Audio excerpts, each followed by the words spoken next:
Hi children, today class నామవాచకము. నామవాచకం అంటే వ్యక్తుల పేర్లు, ప్రదేశాల పేర్లు, వస్తువుల పేర్లు తెలిపేదాన్ని నామవాచకము అంటాము. నామవాచకానికి బదులుగా వాడారు అంటే నామవాచకానికి బదులుగా వాడే వాటిని సర్వనామం అంటారు. వాటిని ఏమంటారంటే వీటిని సర్వనామాలు. నామవాచకానికి బదులుగా ఏం వాడతారో చూద్దాం.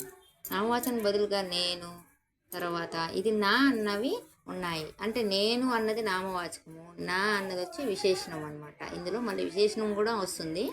కానీ ఫస్ట్ ఆఫ్ ఆల్ మన సర్వనామం అంటే ఏదో చూసుకుంటాము. నేను, నువ్వు, తాను, తాము, ఇవన్నీ కూడా నామవాచకానికి బదులుగా వాడేటివి అనమాట.